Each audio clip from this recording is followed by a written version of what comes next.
Currently here in Oswego, we're getting some elevated convection, elevated thunderstorms here.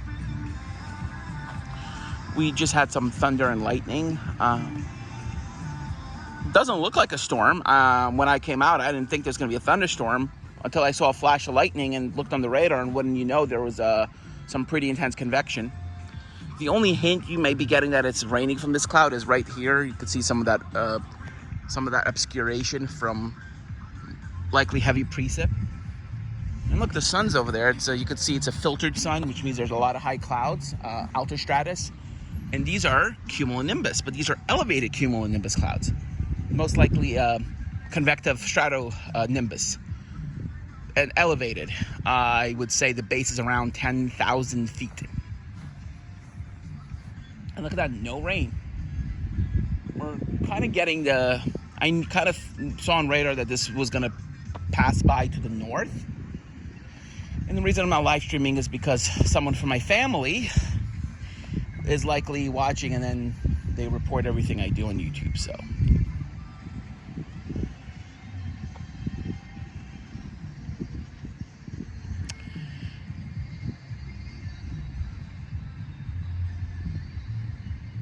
So anyway, oh, we just got a lightning bolt over there.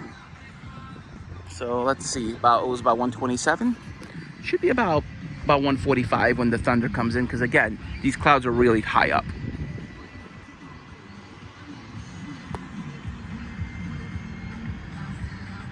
There we go, 20 seconds.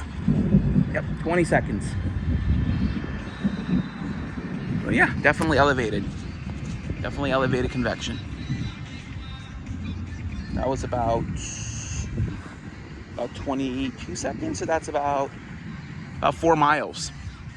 But it wasn't directly up, it was at an angle, so I would say 2.5, maybe 2 miles in height, approximately. It's about 10,000 feet. So the core of the precip is going to the north. You can actually and to the east, and you can see there's some heavy precip down there. And yet it is reaching the ground, because I was using ground-based radar that, and it's showing precip reaching the ground. So this is not going to be like Verg or anything, and it is pretty, the air's pretty moist over the lake, so there's definitely not going to be a lot of Verga. A lot of it is reaching the ground. Oh, yep. And as I said, speaking of the devil, now it's starting to pour. Yep. Now it's pouring. Even though it doesn't look like, you can see the clouds really clearly, which means that whatever heavy precipitation is occurring is further to the west.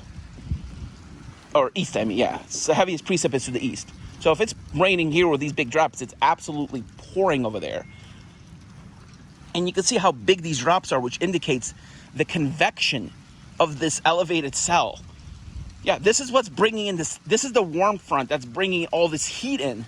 We're going to be in the 80s, in the upper 80s here in Oswego. While closer to New York City, it's going to be near 100 degrees later in the week.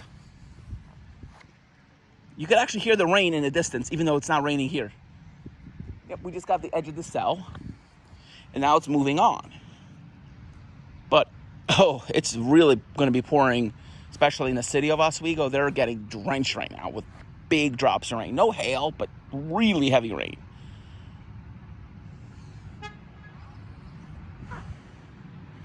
We just had a really brief shower with big drops of rain from a thunderstorm that's just passing by. Oh, that was really intense. Lasted about, what, not even a minute. It was like 20, 30 seconds of big fat drops of rain, and then just stopped. Wow. Really interesting weather today in Oswego. This is going to be heralding in some really warm and humid air for the next several days. It's going to be warmer tomorrow, but the warmest day is actually going to be Tuesday, where we can actually reach into the mid to upper 80s. And down in Syracuse, it might actually be closer to 90. Anyway, thank you for watching. Bye.